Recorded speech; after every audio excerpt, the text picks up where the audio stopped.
myself Paresh Acharya from Silver Bell School, Palanpur.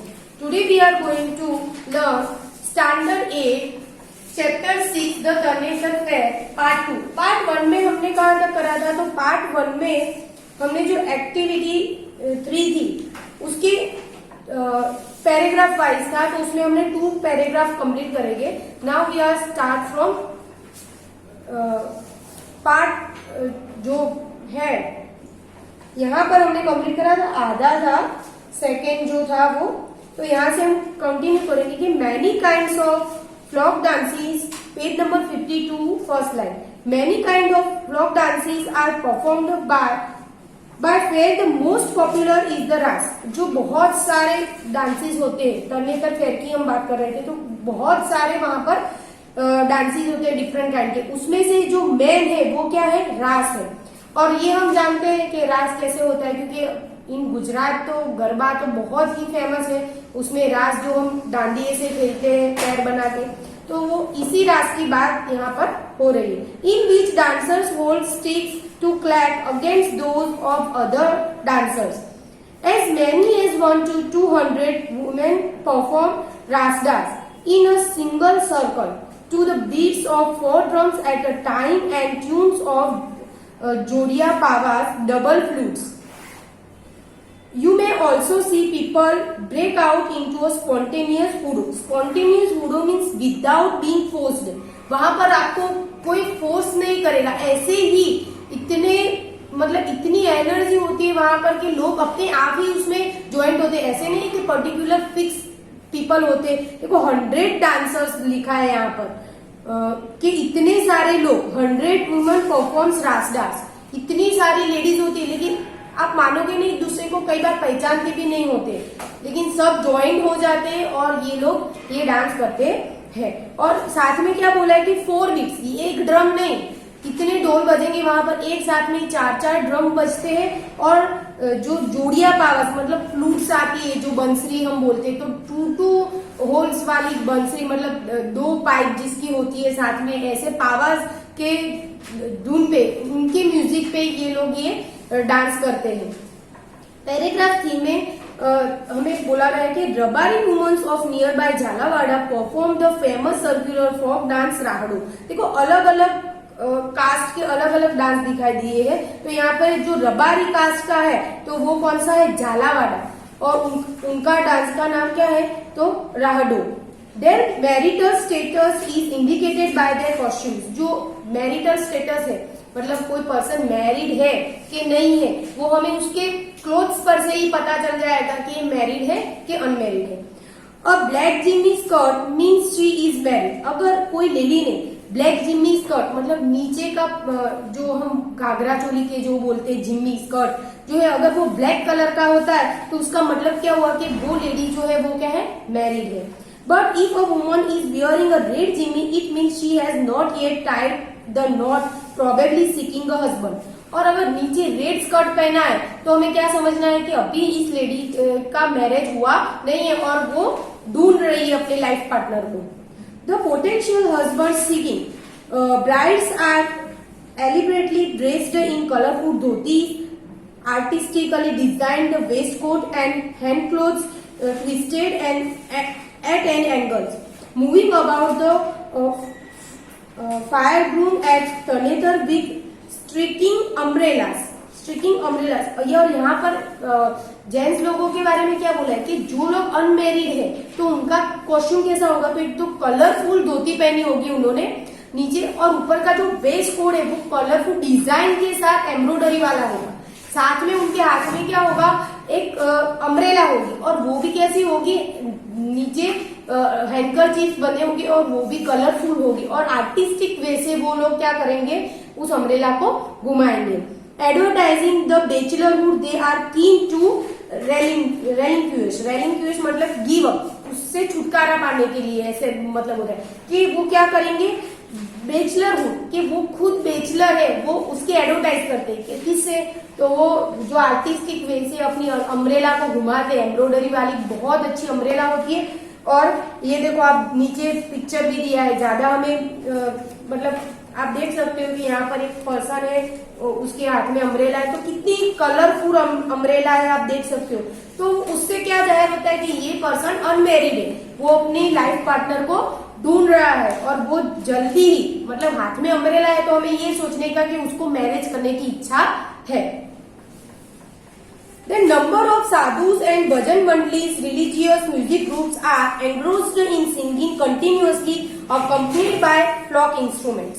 तो वहां पर सिर्फ ये डांस और वो नहीं, बहुत सारे साधु संत भी वहां पर ग्रुप बना बना के बैठे होते हैं। और जो फ्लॉक इंस्ट्रूमेंट है, जैसे आप ले लो मंजीरा है, तबला है, हारमोनियम है, जो हमारे फ्लॉक इंस्ट्रूमेंट, और वो ऐसे इंस्ट्रूमेंट वो बजाते हैं और कंटिन्यूअसली भजन और भगवान की भक्ति साथ में वहां पर आपको देखने को मिलेगी। The Tarnetar mela covers a large part of the Tarnetar village with a huge number of stalls up to sell beautiful local handicrafts unavailable elsewhere. Also with antique jewelry, statues of deities and traditional attire with tiny mirrors embroidered in the clothing. There are also merry-go-rounds, rides, photographs, stalls, magic shows and tattoo artists who attract a large variety of visitors. तो वहां पर क्या क्या चीजें, simply हम सब लोग मेले में गए हुए हैं। टर्नेटर का बहुत ही बड़ा होता है, लेकिन हम सिंपल मेले में भी जाते हैं तो वहां पर कौन कौन से स्टॉल होते हैं, वो सारे स्टॉल टर्नेटर में तो होंगे, उससे ज्यादा होंगे। तो कौन कौन से होंगे, तो एक तो इटरीज, खाने पीने की आइटम्स होगी, फिर ज्वेलरी का, यहाँ पर क्या क्या दिया, हैंडकरचीफ, वहां पर्टिकुलर एरिया में जो हाथ से बनाए गए होते हैं क्लोथ्स, उस पर डिजाइन करेंगे तो वो वाले हैंडकरचीफ अवेलेबल है वहां पर, जो आपको दूसरी जगह पे नहीं मिलेंगे। ऐसे एम्ब्रॉयडरी वाले कपड़े होते हैं जो आपको सिर्फ वहीं पर मिलेंगे। दूसरी ज्वेलरी की बात करी गई है अंदर। फिर स्टेच्यूज ऑफ डेटीज, देवी देवताओं की मूर्तियां वहां पर आपको मिल जाएगी। फिर जो ट्रेडिशनल अटायर है, जो क्लोथिंग ट्रेडिशनल वहां के, तो वहां पर आपको है ना ऐसे कपड़े मिलेंगे जिसके ऊपर छोटे छोटे मिरर अंदर स्टिच करके डिजाइन बनाई गई होती है, और वो बहुत ही सुंदर लगता है। एम्ब्रॉयडरी वर्क, मिरर के साथ एम्ब्रॉयडरी वर्क वाला आपको मिलेगा। दूसरी वहां पर क्या क्या चीजें होगी, तो सारी राइड्स होगी, मैरीगोल्ड राउंड होगा। फिर वहां पर राइड्स, मेले में जो राइड्स आती है वहां सारी वो राइड्स होगी। दूसरी बार फोटोग्राफ स्टॉल्स, मेले में फोटो हमें खींचवाना है तो वहां पर ऐसे स्टॉल आपको दिखाई देंगे। फिर मैजिक शोज वहां पर आपको दिखाई देंगे, तो बहुत सारे। और टैटू आर्टिस्ट आपका ध्यान बहुत ही वहां पर खींचेंगे, क्योंकि बहुत सारे लोग अपनी बॉडी पे वहां पर टैटूज बनवाते हैं। The fair is held for 3 days every year during the Hindu calendar dates of Bhadarwa 4th, 5th and 6th during the calendar month August and September. तो जो हमारा हिंदू कैलेंडर है उसके मुताबिक भादरवा के जो 4th, 5th और 6th है, एकम बीज और ऐसे हम बोलते हैं ना, वैसे तो 3 ये मेला चलता है। The Tarnetar fair is held 8 kilometre from the town of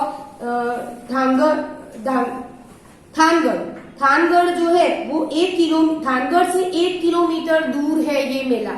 then in Surendra district, Surendra district है, वहां पर एक थानगढ़ है, और वहां से सिर्फ 1 किलोमीटर की दूरी पर आपको ये मेला देखने को मिलेगा। This is the nearest railway station on the Ahmedabad Hapa broad gauge line. तो यहाँ पर 2-3 वे बताए गए। The nearest town with road transportation to other places in Chotila 25 kilometre from Thangadh. तो जो थानगढ़ से है वो 25 किलोमीटर आपको पड़ेगा।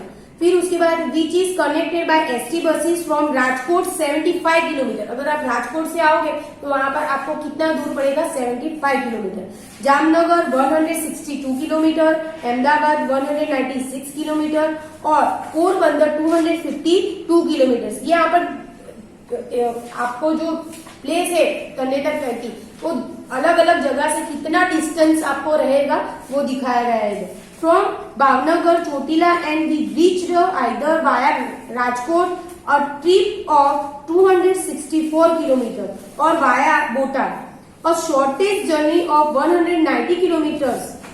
तो अगर आपको शॉर्टेस्ट जर्नी लेनी है तो आपको कहां से जाना पड़ेगा, वाया बोटाद होके आप जाओगे तो आपको सिर्फ राजकोट साइड पर ही है, लेकिन आप बोटाद आपको पता है कि कोई एक जगह पर पहुंचने के लिए 1-2 रास्ते होते हैं, तो ये बहुत सारे डिफरेंट रास्ते बताए जहां से आपको शॉर्ट कौन सा पड़ेगा, लॉन्ग कौन सा पड़ेगा वो बताया। Chotila, Dangadh and Tarnetar are well connected by ST buses and the other mode of transportation. मतलब जो चोटीला और जो तरनेतर फेर और दानगढ़ है वो ऐसे सिचुएशन में आए हैं कि आप वहां से एक ट्रांसपोर्टेशन नहीं, मतलब बाय बस जा सकते हो, कार जा सकते हो, ट्रेन, एयरप्लेन, बहुत सारे मोड है वहां पर जाने के लिए। The nearest airport is Rajkot 75 kilometre away. और अगर आप प्लेन से भी जाना चाहते हो तो राजकोट से आप 75 किलोमीटर में ही आप वहां पर पहुंच जाओगे। The police of Saurashtra initiated the custom of embroidering umbrellas which are executed celebrate in terms of embroidering. The embroidery of each is unique and ranges from the edge all the way to the top.